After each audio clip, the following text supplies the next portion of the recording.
Reese's peanut butter cups are the greatest, but let me play devil's advocate here. Let's see. So, no, that's a good thing. That's definitely not a problem. Reese's, you did it. You stumped this charming devil. This episode is brought to you by Sol de Janeiro. At Sol de Janeiro, touch isn't just for screens. Physical connection is so essential to how we communicate. It's infused in everything we offer. Scents so irresistible, PDA is guaranteed. Textures are so luscious, skin is huggable. Get into a Sol de Janeiro state of mind. Receive 10% off on your first order on soldejaneiro.com. Plus free shipping with the code SOLDEJaneiro10.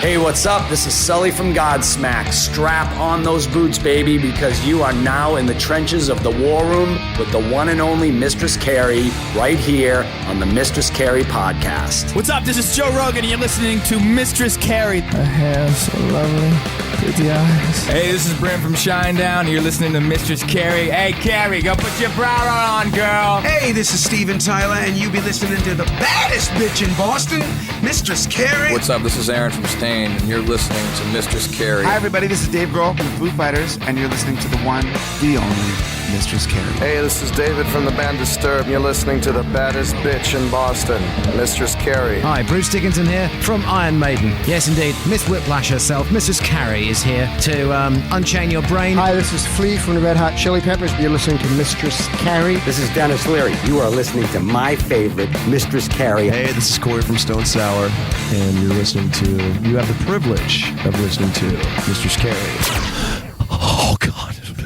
Oh, yeah. Hey, it's Mistress Carrie, reporting for duty from MCHQ for episode 159 of the Mistress Carrie podcast. And before we get to this week's guest, Chris Vos from The Record Company, I want to let you know that next week we're taking my video show, Cocktails in the War Room, on deployment. Cocktails in the War Room will be happening live from the Rising Eagle Public House on Main Street in Melrose, Massachusetts. I'm joining forces with the Regimental Spirit Company to help raise money for the Run to Home Base to benefit the Home Base program. The event goes from 6 to 9 p.m. and Cocktails in the War Room goes from 8 to 9 p.m. As always, you can watch it live on my official Facebook page, or you can join me in person at the Rising Eagle Public House on Main Street in Melrose on Tuesday, June 27th from 6 to 9 p.m. For more info, you can just click the link in the show notes of this episode. Recently, I had a chance to go and see the band The Record Company open up for Rival Sons, and the band blew me away. After they played, I went up and talked to singer Chris Vos and asked him if he would come on my podcast, and he said yes. Which brings me to today's episode. Chris was sitting in his kitchen, breaking up his fighting cats and talking to me about their upcoming date at Red Rocks, his musical philosophies, the band's touring, his songwriting inspiration, his upbringing, what it was like growing up on a farm, the influence that Iggy Pop had on his musical career. We talked about mental health coming out of COVID, the advice his grandmother gave him, and we ran down some of his guitar greats. We also talked about heavy metal and the birth of rock and roll, the great debate between the Beatles and the Rolling Stones, visiting rock star graves, and so much more. The Record Company are releasing the first single from their upcoming new album this Friday on all digital streaming platforms. So allow me to introduce you to Chris Vos from The Record Company. What's going on, Chris? Oh, hey, how are you doing? I'm good. I'm getting ready for a show at Red Rocks tomorrow. So it's just packing my bags and making sure all the guitars have strings on them and getting them in their cases and, the stuff you do when you're going to get on an airplane with stuff. Well, first of all, I always ask whenever I talk to anyone in a touring band where they are, because most of the time they have no idea. So you got a little bit of a break and you're home, at least this minute. Yeah, so I'm in Los Angeles right now. And when you're packing up guitars to fly to Red Rocks, Do you check those? Do you bring them on the plane? How does that work? Yeah, I check them. You get a TSA approved case. It's not the most glamorous side of the business, but it's essential. You will do backline sometimes, which means that like the guitars are there. You'll have someone else's, like a company's guitars there waiting for you. But I like to bring as many of my own as I can, because it's just familiarity and I know what they sound like. I know what they're going to do. I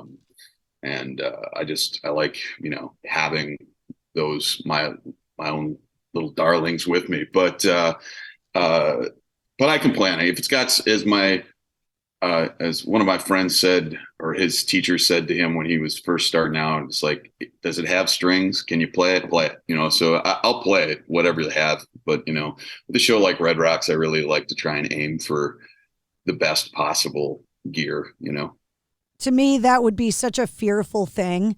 I mean, I worry that they're going to lose my luggage all the time, and I don't have guitars. I talked to Pat Badger from Extreme.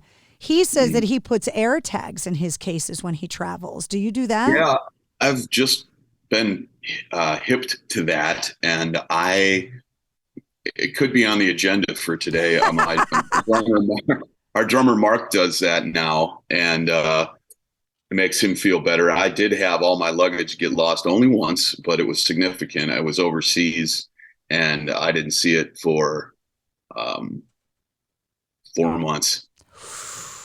Yeah. I had my luggage lost once, only for a few days, and it changed the way I pack my carry-on.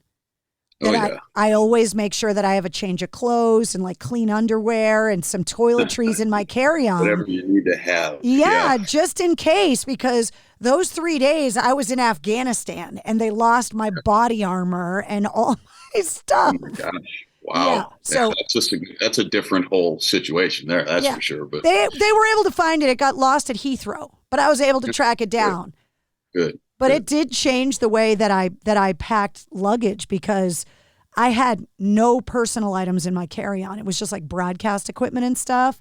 Sure. So sure. I always worry about that. So with a guitar, and especially with all the guitar players I talk to, they seem to be such personal things. I'd say so. Yeah. Some more than others. Like I travel with a 1956 Fender Champ lap steel that is a requirement. Now that I carry on with me because that's an instrument that like I just can't replace that easily. They're out there, but it's just not that easy. Plus, it's got my cats are having a little war over there. We have two little playful girl cats. So if you hear some squealing, they're having a little wrestling match. They love each other. But anyhow, so that I'll carry on. But yeah, everything else with guitars. I mean, I've had all my gear stolen. I've had it lost. I've had, when I was a kid, there was a apartment fire when I was in college and burned everything I had. So it's like, I've learned to have kind of unless it's an absolutely like precious one, I try not to sweat it too much, but there's no question there are certain ones you form a very strong connection with. You know what I mean? Didn't Steve Vai just get a guitar return that got stolen from him in the 80s? That Swiss cheese guitar? I've heard a couple of stories like that. Like Billy Corgan had one return that got stolen on the Gish tour, like in Detroit when they were just starting out, like early 90s. Who else was there's been a couple of those, but those are always, that's got to be a great feeling because those guitars like were significant to these guys. So like you could tell that it was a heartbreaker to have. What the heck are you guys doing over here? Can you hear that? You're worried about your ear. I'm taking you with me for a second. Yeah, no worries. We got to break this up. Ladies, please, let's go. Come on.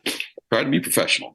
Mark Tremonti from Alter Bridge and Creed told me that like his most prized possession guitar that he got from his parents, it got stolen here in Boston. Oh, and he still has never gotten it back. And every time I have him on the show, I always ask if there's an update or whatever. So to me, I think, especially as you go on in your musical career, I think the DeLeo brothers talked about this. Like when a guitar gives you a hit song and all the memories that come along with it, you become attached to it and you don't want to get rid of it. Oh, absolutely. I mean, there are guitars hanging in my house here. I kind of go through eras of what I want to play. Like I had a silver tone era, like at the beginning of the band. I have a couple of old silver tones. This K behind me here, it's from the 60s. You know, I had that sound for a while, and then I moved to 335s. So that's kind of where I'm at right now. But so like, say if something were to happen to these ones that are in my home, it would be devastating. But, you know, in the end, I've lost guitars, and then I've lost friends and people. Not to get to turn it that way, but perspective being what it is, I might get some blowback for saying this. It's just the guitar, man. People are way more important. So I always try to keep things in that mindset, you know, of what truly matters.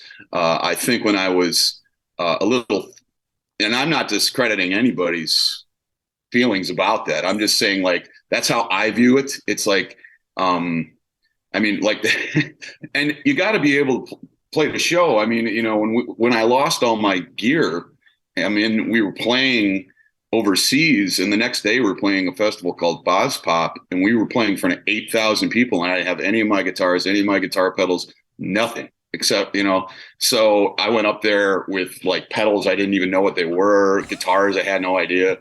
And I mean, I'm not going to tell you that I was like thrilled about that, but we got the show done. You know, we're a rock and roll band, you know, plug in and play, man. And, you know, they say it's an old country saying, but I've been adopted in rock and roll and punk too, which is 3 chords and the truth. Let's go. You know, it's not rocket science. Just play from your heart, give it all you got. And whatever the circumstances are, you know, I learned that watching the Stooges here at the Palladium and watching the chaos that Iggy Pop causes on stage, and how that is just something that is woven into the show. He knocks everything over, they set it back up. He jumps into the crowd, he gets back on the stage. He invites half the crowd on the stage, they stop the show, they take them all off, and then they start over again. You know, and it's just like, that really called to me, right? And that really set my mindset as like the singer and guitar player of the band. And we were a 3-piece, so that's it. I'm the singer and the guitar player. So it's like, I just kind of always like this, like, hey, create a little chaos up there, have some fun. If you pull out a cable, plug it back in. It's just, you can't panic. You just cannot be uncomfortable up there. That is the only thing that I would say, if people are curious about what it's like. That's the only real good piece of advice I have, is if you're just starting out, don't be uncomfortable. Don't be scared. Find a way to be okay with being there, because that's all it is. That's part of being at a live show. If you want it polished, listen to the record. You can make those moments by just flowing with them some of the best moments of the show. You know, that you can make that a moment that people recall, that you recall as a performer. It's reflects what we deal with in life, you know, every day, whether you're driving your car to work, whether you're dealing with whatever you're dealing with, or whatever challenges are coming. And that's another rule I have. I learned this in a very hard way over many years of trial and error. I kind of boiled it down to, I don't like to label things as bad or hard or difficult. I just prefer to look at things as a challenge, because a challenge can be worked on. It can be met. Maybe it seems impossible, but you can progress, you know, and that made me a lot more curious and have a lot more fun in this whole process of creation. And it allowed me to go with the flow of what's happening at any given moment, be it on stage, off stage, wherever I am, practicing, writing, just living, you know. You receive a lot more. I receive a lot more inspiration that way. And it's just, it just kind of takes the edge off of the feeling of, oh my God, what's happening? Why is this happening? I just go, it's happening. I got to meet this. I got to meet it in the center of the ring, and I'm just going to take it on. I'm just going to do it, and I grew up on a dairy farm in Wisconsin, and that's another thing you learn back there, which is, this is my little tractor farmer hat. It's not just hip for me. I drove this thing, but that's on the farm. They have to be able to fix everything on that farm. They got to be able to do veterinary work. They got to be able to do horticultural work. They got to know how to use a welder. They got to know how to swing a hammer. They got to know. You can't call people in to do all these jobs. You give the farm away. I just married into a family from northern Wisconsin. And did you really? I did. Good people. And I had a conversation recently with Dave Perner from Soul Asylum about cheese curds.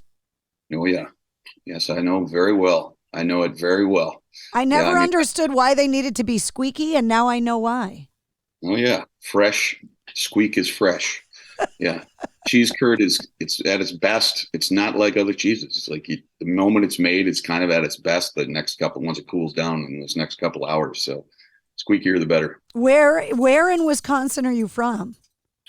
I grew up on a farm in southeast corner of Wisconsin, right on the border of Racine and Kenosha County, and outside of a little town called Burlington, which was the big city. And by the big city, it was 15 minutes away. And I think it had, I might get the population wrong, but when I was a kid, I don't think it was more than 5 or 6 or 7,000 people, and that was the big city, so it's been quite a change, going from, I've lived in each tier of how we do, what you can do, kind of, if you think about it. I lived on a farm away from everybody. Then I went to school in Burlington in high school. I went to a little private, family school, Catholic school. Jeez, when I was a little kid, that generations of my family's been in Wisconsin farming in the same location since 1847. Wow. Yeah. So that, and then I lived in Milwaukee for a while. So I went, a little bit up and lived in more of a major city. And then I moved to LA. So I've gone from the farm to the small town, to the major city, to the super major city.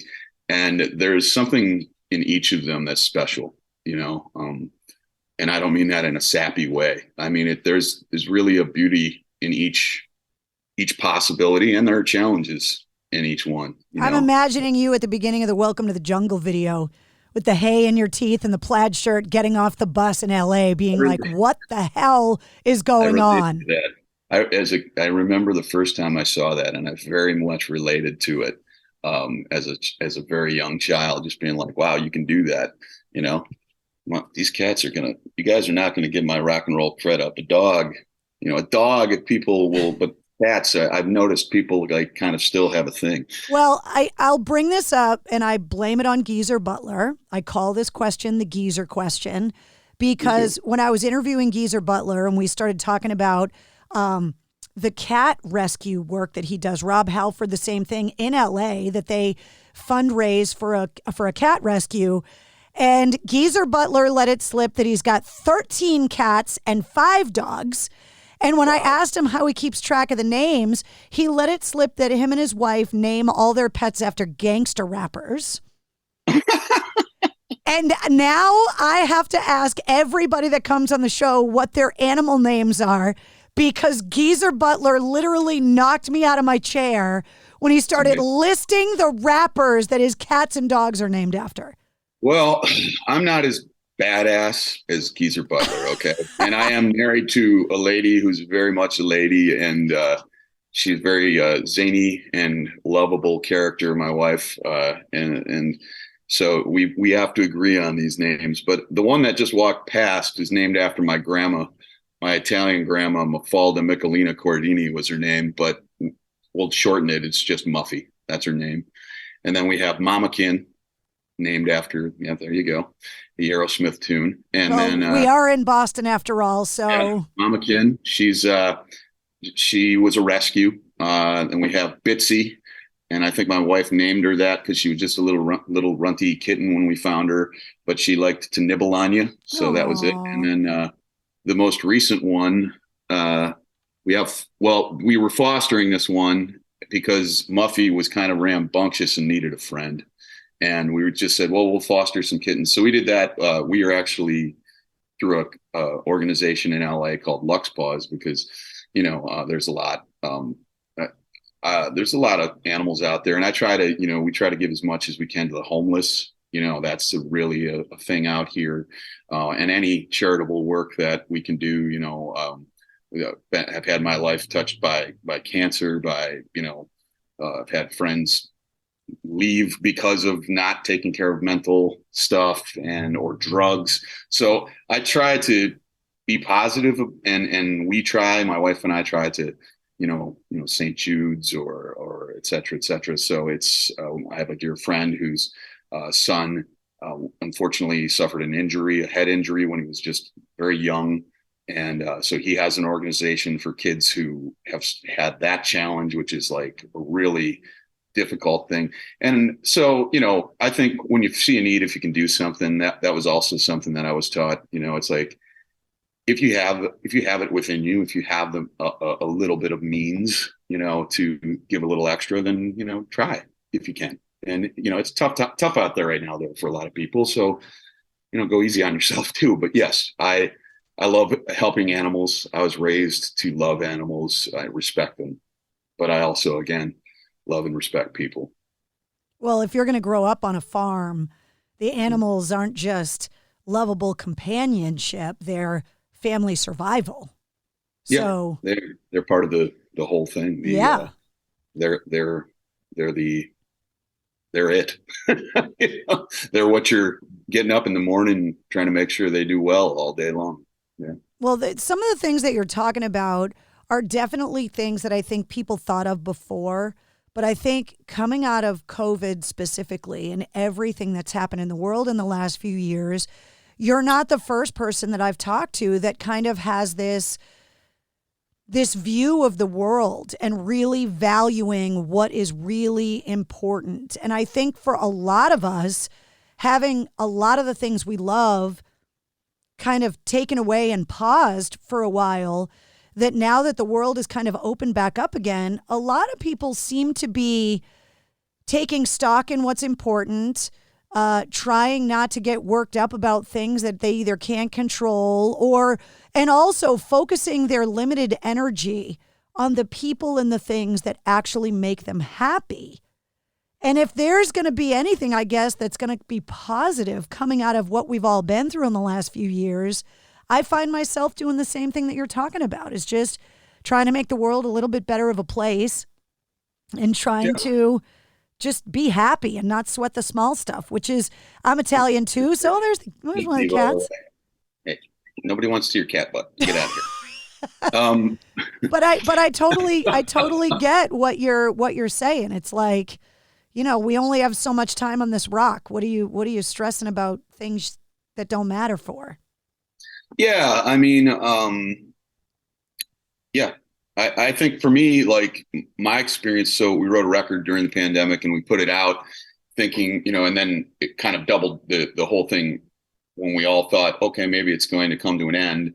It continued. So that record kind of got put into the wash of that. So now we've done this new record, and what I'm hearing on this record that we've just done and what I've felt is there's a lot of reflective, like, healing, and I think that's good stuff. And you got to be honest. I was just talking to we were just on tour with Rival Sons, and I was talking to those guys, and they just had their new album come out. And I said, I just stopped them in the hall and I said, guys, congratulations. I said, you played thousands of shows, but you only get a couple of records in your life. I hope you're having a great couple days. And they were just like really excited about their record and everything. And it was a great little moment between us.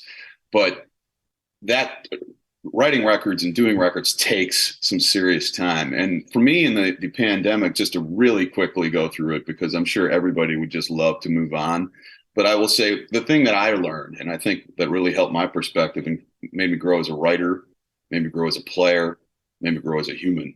I guess the first thing that you would say is I grew as a human, and all those things benefit from it, is that I realized at the beginning of the pandemic that from the age of about 12 14, I processed a lot of my emotion through the experience of playing music with others and playing shows. I started playing shows very young, 16, 17. I first got on the radio when I was still in high school. I just had a band. We made a recording. They started playing it in Milwaukee, and we thought at 16, you're walking down to high school. It's like, yeah, did you hear me on the radio? It's like, we thought we were going places. We weren't going places, but it was still a great experience.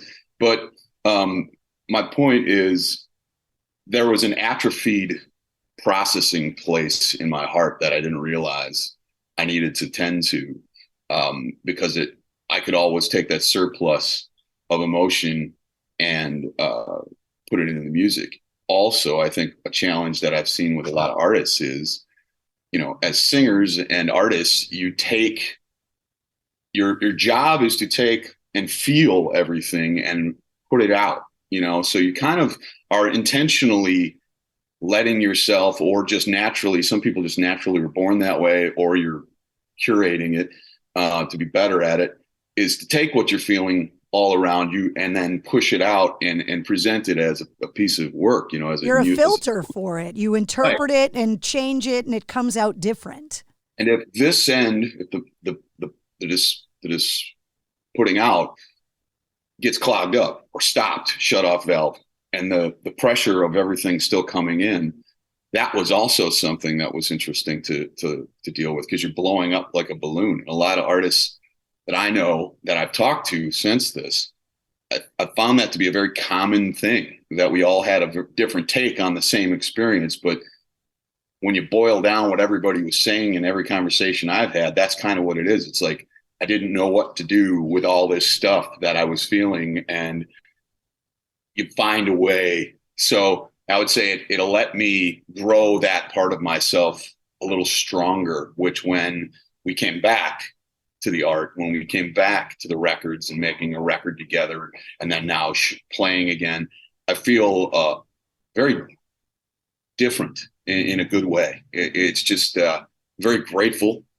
This last tour we just did, I came home and I'm usually just exhausted, and I got home and we had done the back part of the tour was kind of brutal. We did 12 shows in 13 days. I saw you on that run in Worcester. Yeah. That's where I met you. Yes. And came up afterwards and was like, you guys, I had never seen you live before. You guys were so good.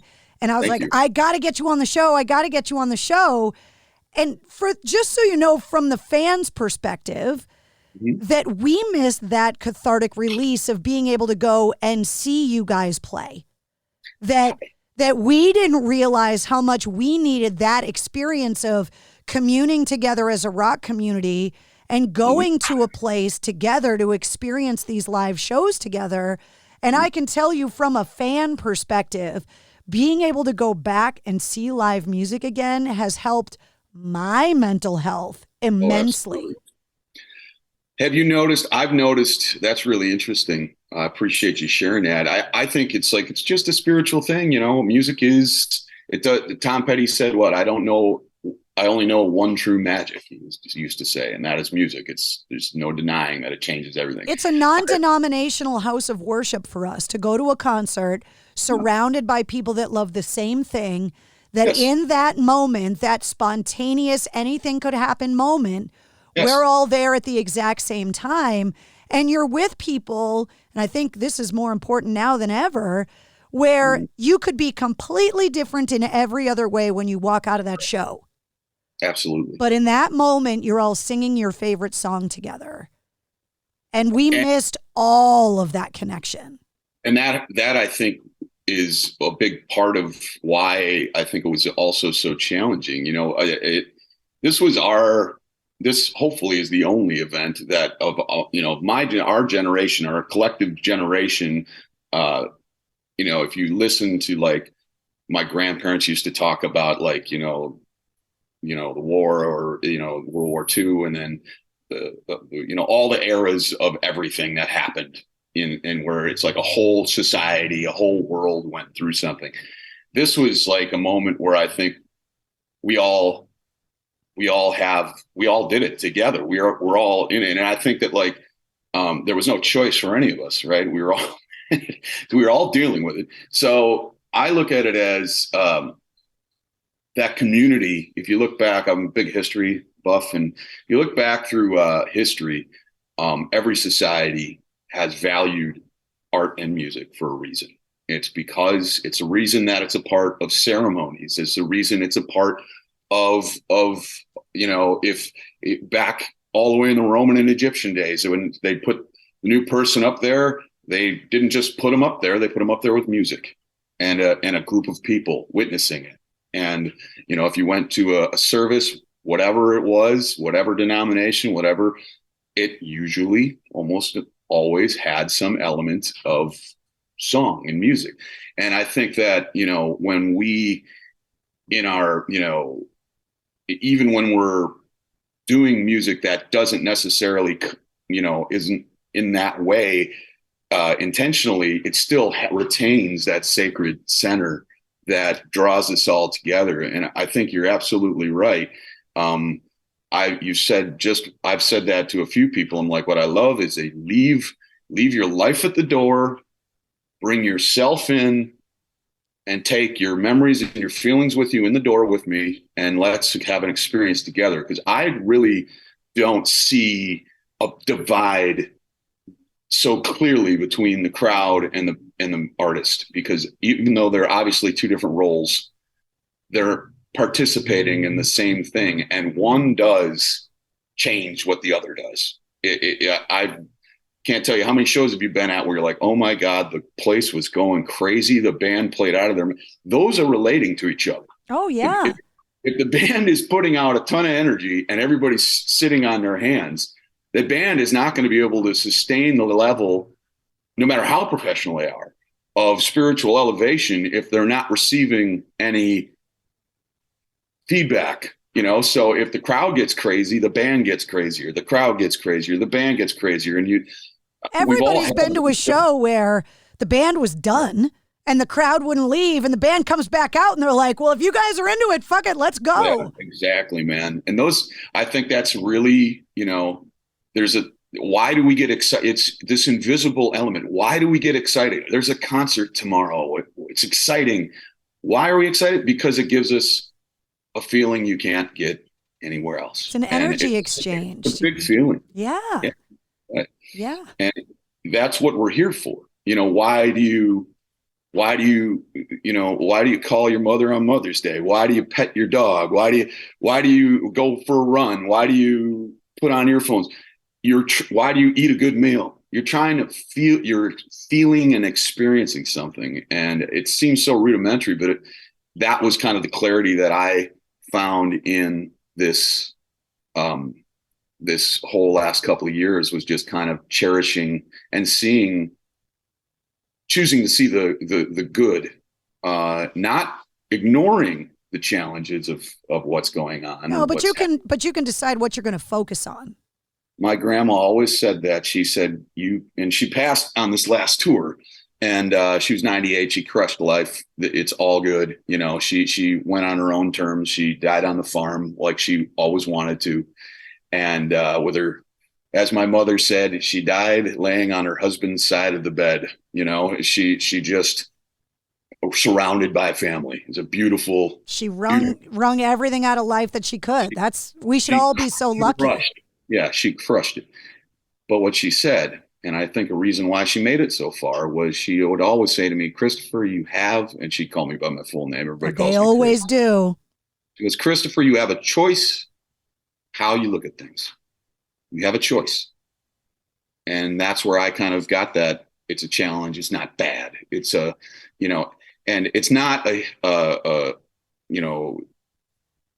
I don't know what you call it. I don't view talking about these things. I think where I grew up, you didn't talk about these kinds of things. You just were like, hey, life is me. I'm in life. I'm working. And I operated that way for a long time. And I decided coming out of this whole thing, there goes the kitten. I decided this entire interview has been. I love it. A catastrophe. I love it though. No, they're amazing. They just make me laugh all day long. But coming out of the pandemic, I just was, and now experiencing it, I promised myself, I'm like, I'm going to bring my freaking best to everything I do. I just had this conversation last night with my friends. I'm like, no more, no less. If you try too hard, you exhaust yourself, you get stressed. And if you don't try hard enough, you're not satisfied with your work. So what I'm talking about is, I'm not just talking about like when you step to the guitar. I'm like, if I go to the grocery store, I say hello to the teller. How are you doing? You know, if I see a cart in the middle of the grocery store lot, I push it into the thing. Little teeny, so maybe I let someone go in traffic every once in a while. Maybe I just, what I'm finding is if you engage somebody with a smile, yeah, a lot of people might go, and just go, yeah. Hey. But if I walk up to somebody and go, how you doing today? You having a good day? Generally, they'll be like, I'm doing all right. But you can see it lights something. Yeah. So that's really, we got to learn to be a little more human. Yeah, that's my promise to everybody is that that's what my goal is, to just be, I was also taught people in glass houses don't throw stones. And I think that it's, the space outside and around my ears contains a lot more knowledge than the space between. So I have a little respect for the smallness of myself, but I also have respect for myself. So I do, I see myself and forgive myself for having to learn, sometimes the hard way, making mistakes. And I can see to a degree, I don't think that for my choice, I don't want to hold everybody else to the standard of like, oh, you did this, or you did that. It's like, I don't like that, man. It's like, it's not, the finger gets pointed, when you point it that way, it gets pointed right back at you. It's like, learn, figure out who you are. And for me, it's like, this is not me telling, this is just what I think. It's like, I'm figuring out who I am as an artist, and I'm going to fucking rock. And I'm going to spread before every show, I text my wife the same thing. And now it's become a thing, and I'll share it with you. It's pretty private, but it's not anything weird. I just say, I'm about to go spread some joy and fire.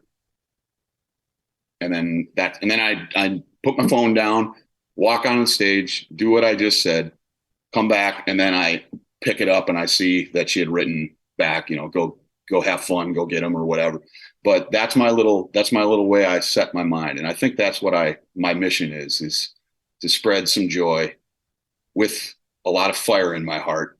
But that fire is not there to destroy anything. It's there to create something that I hope can heal me, help me, and help others, and take people away from their problems for a few, because it's a beautiful gift. The audience is a beautiful gift to an artist. I think that's another thing that's got to be seen. And I hope, and I think a lot of artists see it that way now, especially, but every time someone puts on your song and takes precious minutes out of their life to give your music a fucking chance, that's a gift. That's a gift that that human being gave you because you curated it, but have some respect for that. They could go in a million different ways, and they took a minute out of their life to listen to your song. And if they come to the show, that's an even greater gift. So don't waste it, try and be there with them. And if you're tired, just say you're tired. But I always try to if I meet somebody who loves the music, I hope I give them my full attention. That's my intention. And sometimes you're just exhausted. You can't talk because you're just sang, but I still want to give them a smile and a pat on the back. And now I can hug people. That's why we came out to the merch booth. That's how you and I met. I went out to merch booth and we had 1,000 some odd people there. And it was like, I just was like, I want to see people. I want to see the people that are coming to concerts. I want to talk to them. You know what I mean? It was great. It was a great experience. You talk about releasing that album that you wrote during the early stages of COVID. Mm-hmm. I just talked to Wolfgang Van Halen, and he released that first record. Huh? Yeah, he's a special guy. He really is. Really, I mean, not just but just the way he handled the whole thing with his dad, and how he's he's just it's no surprise, I suppose, that he would be a very deep and profound young man. Yeah, you know? he's very soft-spoken and feels very kind of wise beyond his years, if I can say that. That's complete. He's just very wise. Yeah. I don't even know how old he is, but yeah. Anyhow, you were saying? So he wrote that whole first record like before the pandemic and before his dad passed. And so we were talking about how an artist kind of had to decide, am I going to reflect the craziness or am I going to create a distraction from the craziness for my fans? And what he said is this upcoming album, that this second record is a lot heavier because it is a reflection of everything that happened in his life since the first record. Sure. And it's like, you are talking a lot about focusing on the good and all of that. So how did that first record at the early stages of COVID now differ from this record you guys said you just finished? Well, that's a really great question. That's very interesting to hear too, just to say that. Thank you for sharing that. Wolfgang Van Halen story, but big fan of his father, obviously. You play guitar, it's impossible for you not to be. He's one of the ones, he's one of the, Hendrix, Chuck Berry, there's just, I'm not going to give the list because that always gets the guy in trouble, but he's one of the ones. Yeah. It's not controversial to say names like Hendrix, nobody's Chuck Berry. Nobody's going to argue and with Eddie Van Halen. Yeah, it's like these guys were the ones that after they played, it changed everything, But anyhow, how did the record change? Well, for one thing, I think as an artist, you gotta be honest. You gotta explore where you're at. So on the record that we wrote it right before the pandemic. We recorded it like kind of when you were allowed to do that again. So it was kind of written a little bit in it, but a lot of it was already there. And but there definitely were elements that were. It wasn't like we're at the end. You know what I mean? Yeah. So when that album was recorded, nobody knew what was happening, what was going to happen. Nobody knew anything. We were just at that point where it's like, okay, you have to do these protocols and do all this stuff. So we recorded it with Dave Sardi, who was a really well-known and kind of legendary producer. And like, we went really like we explored a whole different sound for us. It was still rooted in the things that we love, rock and roll, the bluesy elements, the rootsy element of it, but like with some teeth and modern spin on it, and that was a great feeling. It was really big, and Dave was our producer, and it was awesome. And then after that, through the pandemic, we just our first record, the one that, broke us into the whole thing and got us the Grammy nomination and all that stuff. We did that album completely ourselves in our bass player's living room, where he recorded it and he mixed it. So we had the crazy idea of I'm like, this is the fourth record. And I'm saying but this was our collective conversation. I'm just summarizing it. We're a band. We do everything together. I am not, there is no Billy Corgan in this band. There is no you're not Trent Reznor. This is, I am not the exclusive, mind of the or group. the aforementioned Wolfgang Van Halen, because Mammoth is the same thing. I like being in a band, creating stuff together, and Alex has a lot of great ideas, and he is a very good songwriter. So he came in with a lot of good ideas. And as we were discussing it and hearing the ideas, we were like, let's just do it at the living room again. And let's go back to our roots, man. So we went from, the last tour we did as a 5-piece band to do this big sound. And that was fun. I liked it. It was good. But I love being a fucking 3-piece, man. I love. There's no room to hide. I've interviewed a lot of band members in a 3-piece band, and they say, listen, if there's a 4-piece or a 5-piece, if somebody screws up, or there's always a way to cover, but with a 3-piece, it's been described to me as like your ass is hanging out every night. Like, buck naked in the breeze, or whatever. I don't know if that's a good thing to say, but that's what they used to say on the farm. So there you got your farmer colloquialism in today. Yeah, that was the.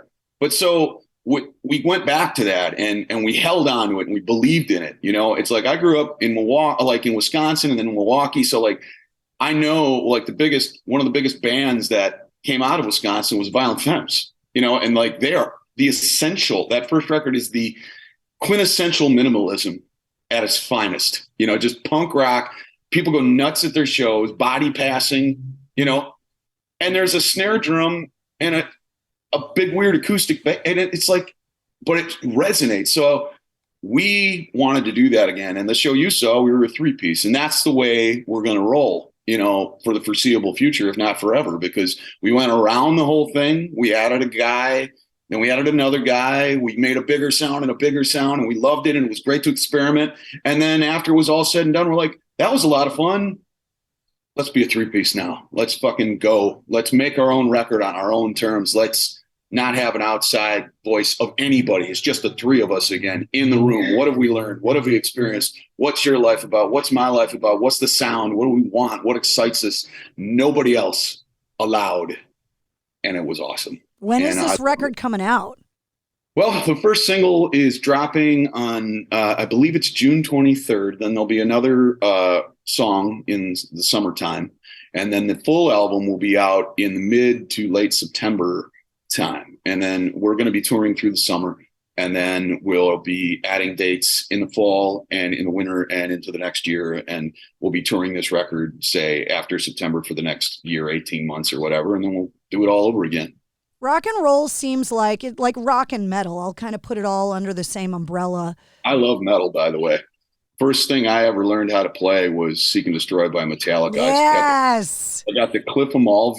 I was in a little Catholic grade school, and this kid came in with a Metallica shirt on. I believe it was the Metal Up Your Ass shirt. Oh, I'm sure they love that in school. Everybody it caused this huge controversy. And I, as a little innocent farm boy, for some odd reason, there was just part of me, I was like, oh yeah, I like that. That's cool. You know, it's like that upsetting element, you know, he comes with then all of a sudden you have another kid there with the Skull shirt and a Megadeth shirt and an Iron Maiden shirt. And everybody's like, what's happening to our children? You know, and I'm like, we're rocking. That's what's happening. Goddamn. But so I love metal. I just want to say that. Didn't mean to interrupt you. No. It wouldn't be obvious. I remember I remade the shirt, the jacket that I had when I was a kid or that I wanted. And I put I found an old Kill 'Em All, and I put it on the back, and I put a little farm patch on the front for my dad. Well, Stranger Things made that all cool again too. Yes, it did. That was hilarious because I was wearing this patch, and I'm like, my wife's like, why are you wearing that? And then all of a sudden that happened. I'm like, well, it's all going to be fine now. Yep. but anyhow, what you were saying, it's not obvious when you hear a guy with a lap steel that I idolize Cliff Burton. No, but that's what I wanted to talk about. So it seems like in this time of rock and metal that the music has been opened up to these different sounds. That's what I wanted to get to with you, is that you've got the lap steel, the harmonica, all of that in the music. And you go and look at a band like The Who, not the Roger Daltrey one, the Mongolian folk metal one, with all of these Mongolian traditional instruments plugged into Marshall stacks. You've got the guys from Apocalyptica that are playing cellos to heavy metal. Giovanni and the Hired Guns have got a tuba. Johannes Eckerstrom from Avatar's playing a trombone in the middle of the set. It seems like rock and metal, these doors have opened where all of these new instruments are being infused. And I bring it up because the clarinet player in me from high school in the marching band is waiting for clarinet to have its moment in the sun. It could happen. I mean, you never know. I've seen some pretty crazy stuff happen, you know. You've never seen those guys from The Who? Not that. No, I haven't. And I'm always looking. I'll check it out. I appreciate They that. play these traditional Mongolian string instruments. Talk about being afraid to lose your gear when you're traveling. Really? These things you can't get at Guitar Center. There's no substitute for, whatever they're playing. Yeah. But it does seem like rock is kind of finding new ways to make new sounds. That was one of the things I took from seeing you guys with Rival Sons was that lap steel folded right in and it felt rock and roll. Thank you. Well, that was the idea. I'm inspired by others, but I want to have my own unique take on things. And if an instrument calls out to me, I want to use it, So lap steel was something I got interested in as a kid because I heard Muddy Waters' Hard Again record and Johnny Winter playing on it. And I was like, what the heck is that? It wasn't a lap steel. He was playing a dobro. But here, by the way, say hello to my little guy here. Oh, look at him. He's a curious little friend. But anyhow, and the harmonica, with the harmonica, I was just like, when I got that sound together and singing through it and all that, and just bass drums and a harmonica and putting the harmonica through an amp, and what the sound I go for is to breathe fire like a dragon. That's what I want the thing to sound like. That's what it sounds like on the receiving end. I'll tell you, as someone that's been in the crowd. Yeah, and it's like, but it goes back to that ethos of, hey, because people will come out and it's like there's a bass player, there's a drummer, and here comes a guy with a mic in his hand and a harmonica. And I think I had somebody the other night at the end of the show. She was like, when you came out and there was no guitar, I was like, what the hell is about to happen here? And then we played, and she was like, that was cool. And then the guitar comes in and the lap steel, and Neil Young said, keep them guessing. He's like, change guitars, do stuff. He was talking about his solo shows. So I took that into, it's like, all right, we're a 3-piece band. You have to have bass and drums. What can we add? And this was something that Alex and Mark were very good at. It's like, okay, if I play this on an electric guitar, does it sound like something we've heard a bunch? Because that's really easy to slip into that. And it's like, what if I play it on a junkie acoustic? What if I play it on a lap steel? What if I play it with a harmonica and nothing else? And just finding ways to keep it interesting, especially live, like where it's like, oh, he's on a lap steel. Oh, now they've got a harmonica. Oh, there's a guitar. I like guitar. It's keep it moving, and keep it interesting. And it's not a shtick. It's to serve the songs as we want them to be, and I think that's really, if it's honest, you can have some Bavarian instruments because they're playing their guts out. And if you play your guts out, somebody's going to want to hear it. And that's all I'll say. Harmonica is not an easy thing. I took one harmonica lesson live on the radio, and there was a lot of talking of sucking and blowing. Steven Tyler gave me a harmonica lesson. One of the highlights of my entire radio career. I still have the harmonica that he signed for me. But pardon the pun, but I sucked at it. It seems like something that taking lessons doesn't really work, that it's just something you just got to play until you get good at it or you quit. It's like, it's kind of like singing. You have to listen and find it, because the aperture of everybody's mouth is different. So even if I was to tell you, this is how you bend a note, well, the inside of your head is different than mine. So it's like, you're going to participate with the instrument in a different way. So, now I don't play any, I never played a woodwind. I never played any brass. So I don't know if that's accurate to those as well, but, that's kind of the thing about it. And that's why I love about it. It has a vocal quality. It's you're kind of singing through it. You know what I mean? And same with the lap steel. There's no frets. So it's not like, not to be too music schooly about it, but no, you get nerdy. Go for it. Well, everybody out there's probably a lot of guitar players listen, so forgive me, everybody, for a second. But a guitar, which it has those frets, so you have half steps, and you can bend the string to get the tones between and have those swimming in and out. But what people really tend to like about, like, say, a slide player like Dwayne Allman is the vocal, or Derek Trucks. is the vocal quality of it, because you hit all those in between notes just like a human voice. You don't ever quite hit it. Well, Derek Trucks hits it perfect, but it's like, you're kind of around the notes. You got that vibrato. You're shaking the note in and out of tune and blurring it into a more interesting in tune sound. And I think that's why I gravitate towards the lap steel and towards harmonica, and I do try to play it with some gumption. Traditionally, lap steel's been a country instrument, or Hawaiian music. That was more what it was traditionally for. C6 tuning, and and I play pedal steel, which is an E9 tuning that'll embarrass you really bad if you don't know where you're going with it. But I just dropped it into a standard old blues dobro tuning, like Stones tuning, G, or Muddy Waters use that tuning, or I'll drop it into a D major, E major, and you just got to know where your major third is. And so you don't hit that when you want it to sound sad, and because that's the happy note. And I love it.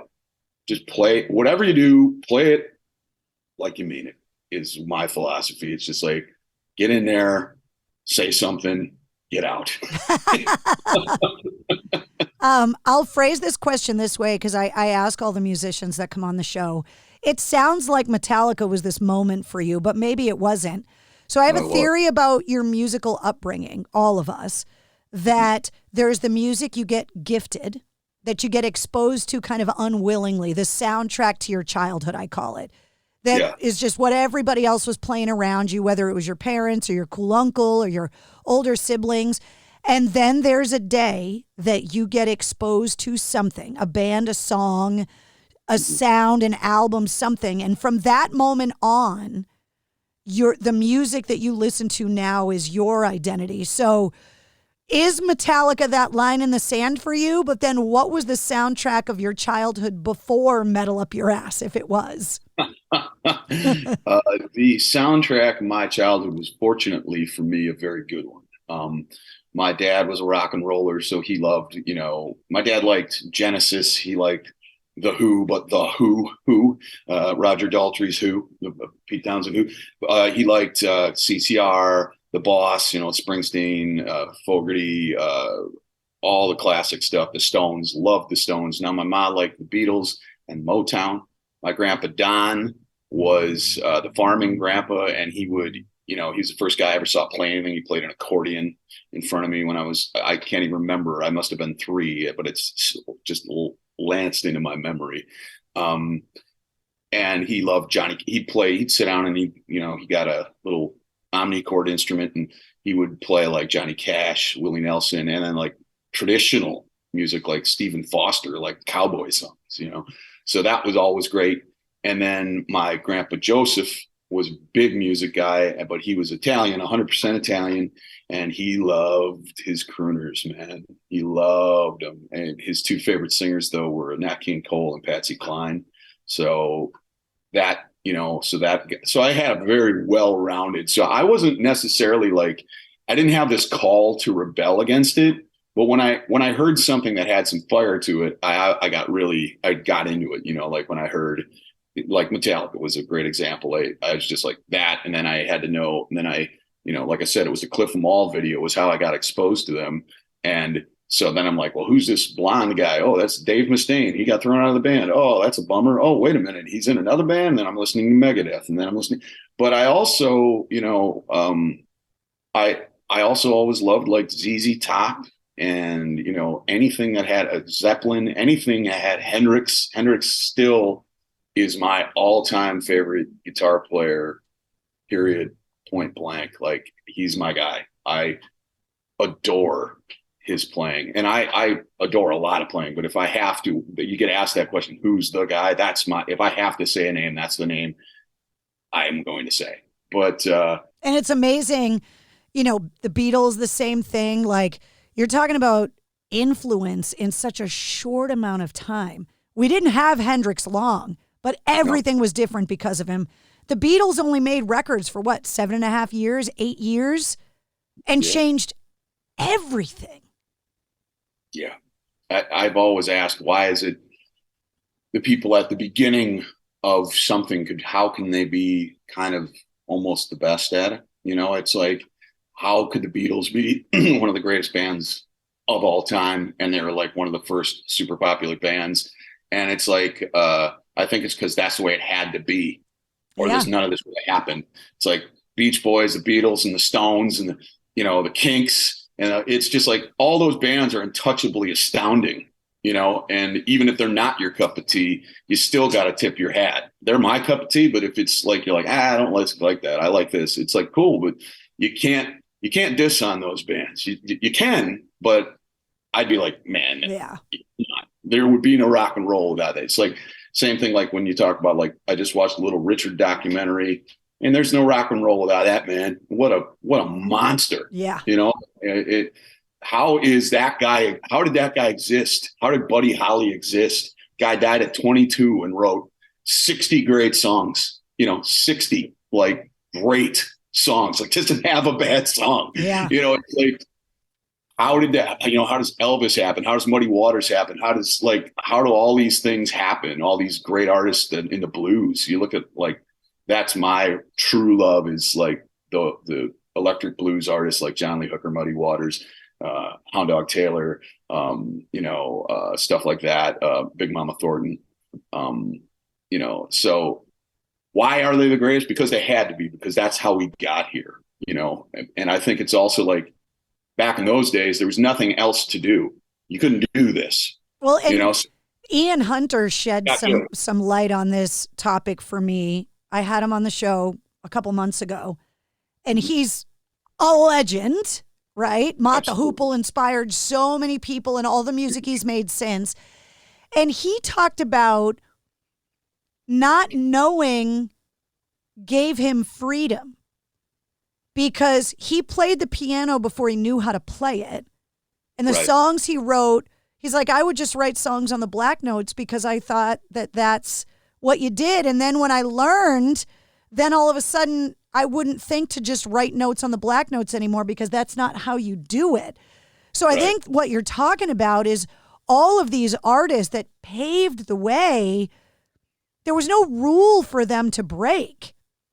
It was all experimentation, and with limitless experimentation is going to be greatness. Because you just don't know you're breaking rules. Right. Absolutely. And back then there was nothing more exciting to do with your time than to play.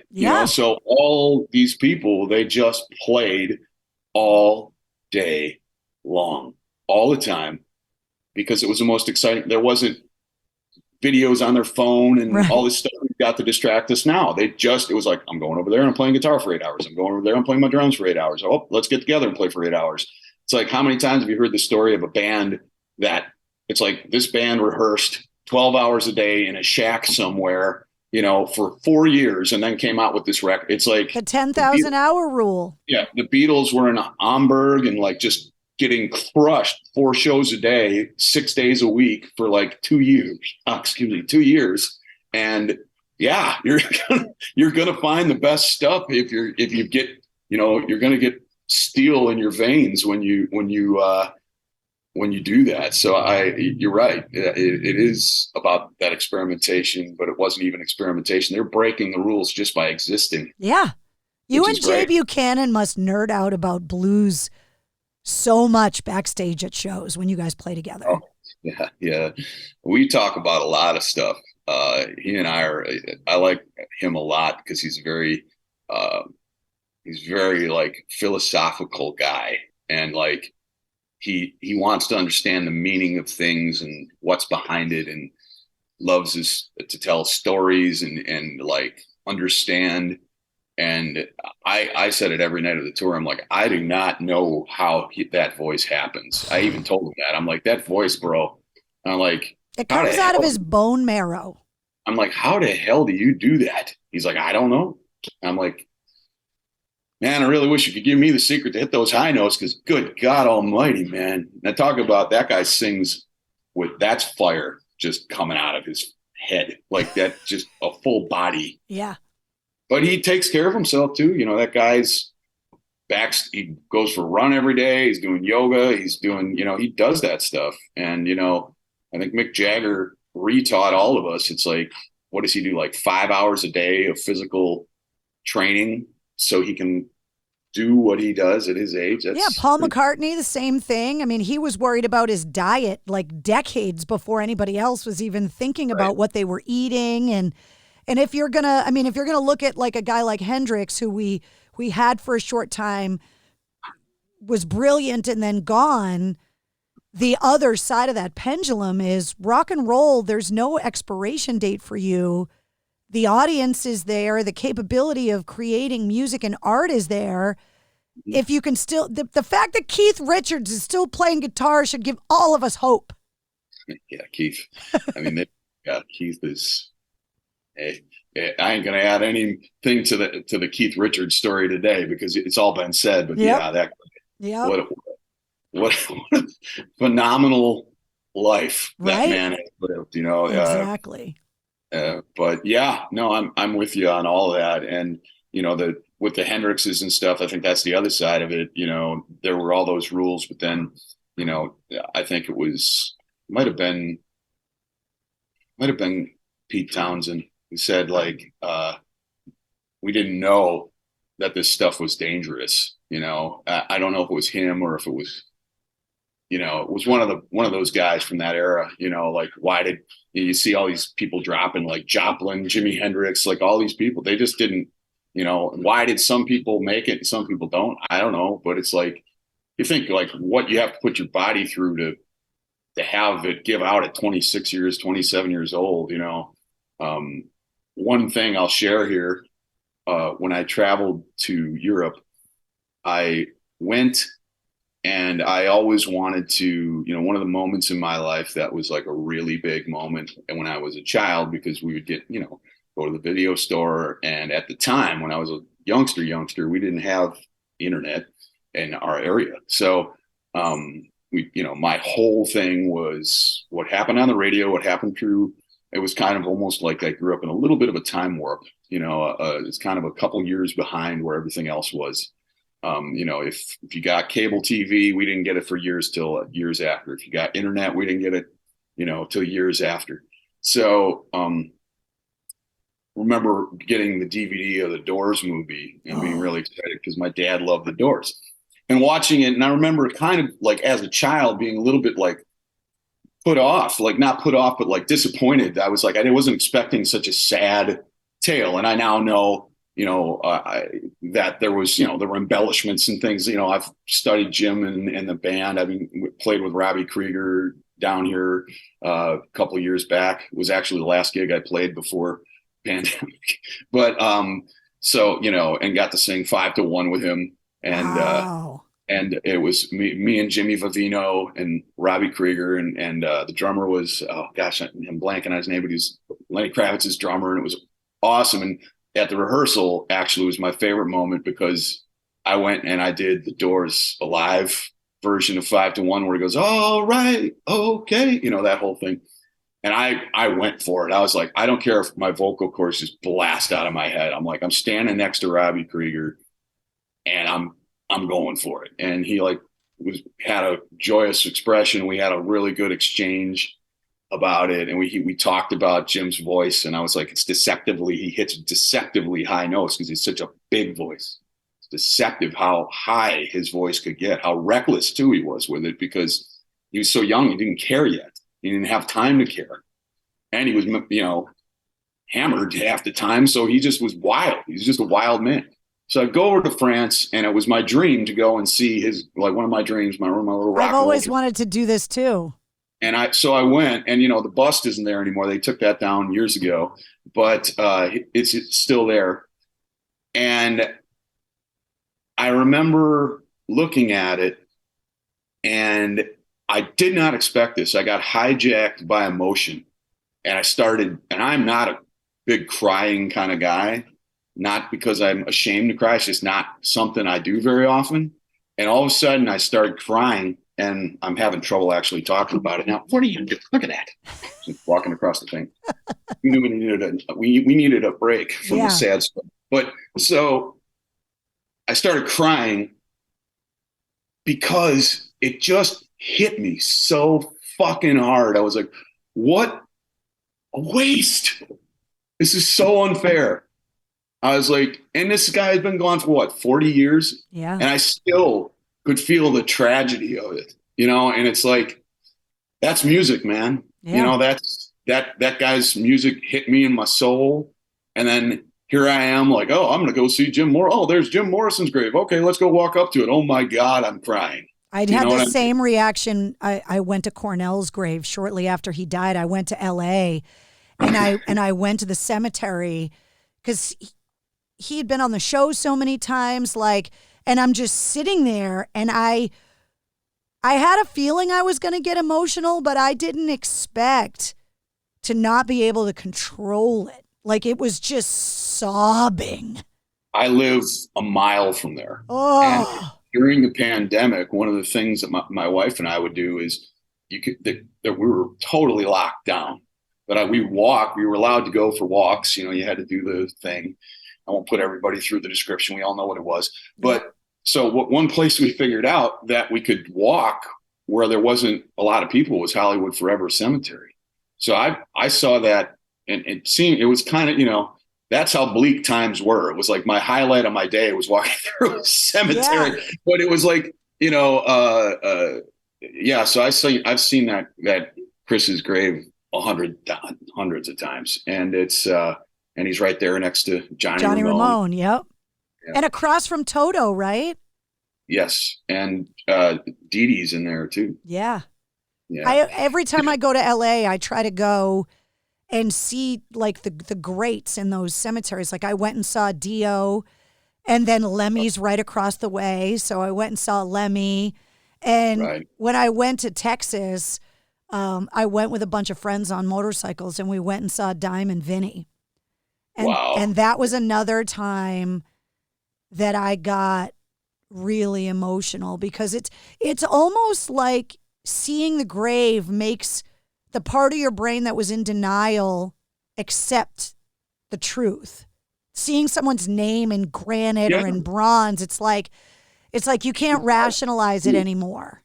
I think it also, you know, these people, we don't have except for instances like what you're speaking, like with Chris, like where you actually got to have some relationship with him. Well, but for somebody like Jim Morrison, there was no. For me, like just a fan, I think there's an element of it that it really brings you back to the idea. It's like these are people that spiritually and mentally just are in a very sacred place in your head and heart. You see them that way. You know, I don't see, up until that moment, I didn't see anything about Jim Morrison, even though I knew what had happened. The records were there. Right. That's what I thought about. And then you're standing there and you're like, holy crap, this guy lived and died. This is a human. And you know that. Yeah, but it makes it real. Yeah, and I think that's all, you know, that is not good stuff, but it's real stuff. You know, it's real stuff. And I think it's important to, you know, that's another thing I always say that is one of my credos about playing is very early on. I don't know where it came from. I just had this thing. I said it once, and my buddy is like, you should remember that. He's like, remember that. So I like wrote it down on a bar napkin, stuck it in my pocket, and memorized it. And now I think it all the time. It's kind of become a part of me, so I don't really have to think about it that much. But every time you play, every time you perform is not one more time. It's one less. Oof. It's not one more.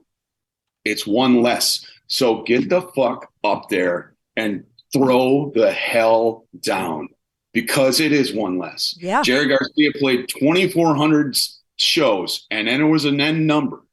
And, you know, and you never know when it's going to be your last one. You don't know when it's the last one. You don't. And I don't like to get too hung up in it, but I think it's important to remember that it's like, this is not infinite. This is a moment. Cherish it. Love it. Do something with it. Take the challenge of that moment on, because at some point the human element will come into play and you will be in that position, and we never know. And you think about Chris Cornell. I remember I saw him live 4 or 5 times. watching the man perform, there's no way you could ever convince me that we'd be having this conversation at this Never. point. Never. How many times you say, I'll see him next time? Yeah. One of my great regrets is a very, very, very young kid. Nirvana came through town. I was just a little too young to go. And I remember I said that out loud. I'm like, oh, it's okay. I'll get him next time, bam, so it's like, I don't want to turn it, but I think this is all part of it, man. Like this goes back. I think, why is all this spiritual? Why does everything matter? Why? Because of this, because of what we're speaking of, there's the same, it can be said about anything you do that you love. So that's why I also think it's important to come in for me and try and do my very best at what I do and be forgiving of myself if I don't, because, better, we'll do it again. If I got another shot, I'll do it again, but if I can walk off stage and absolutely know that there was nothing more I could do, I'm all right. It's a good way to live. I walk off and feel like, I've walked off being like, God, I blew it. I've had that. But then what calms me down, I'm like, did you do everything you could? Yes, you did. So you can't control that the amplifier blew up. You can't control that, you forgot a word and it blew but then you have those nights where everything just goes and it falls in a line and you just can't believe it. If you didn't have one and the other, Yeah. So. Well, before I let you go, I have to ask you this question because I'm dying to hear your answer. So every songwriter that comes on the show, I ask them my songwriting question. So this isn't a favorite song or favorite album question. This is a craft question. Can you give me an example of a song, any artist, any genre, that's inconsequential, that if you looked up songwriting in the dictionary, this would be a perfect example of songwriting? A song that you covet, that you wish you wrote because it's perfectly crafted. Let It Be. Let It Be. It's magnificent. And I mean, that's just the first one that popped into my mind because I've never been asked that, but that's the one that popped in my mind when you said it. It's perfection. It's emotional. It's beautiful. It's orchestral. It kind of rocks in a very strange way, but it doesn't rock you. It kind of rocks your inside, your heart. So yeah, that's just I can't see how you could poke a hole in that one. The Beatles come up every episode.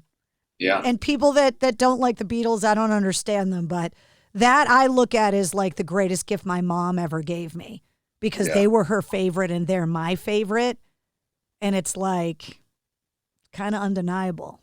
Here's how I resolved it. See, my parents were, I'll close with this. Maybe this will help if anybody has ever had this argument with somebody.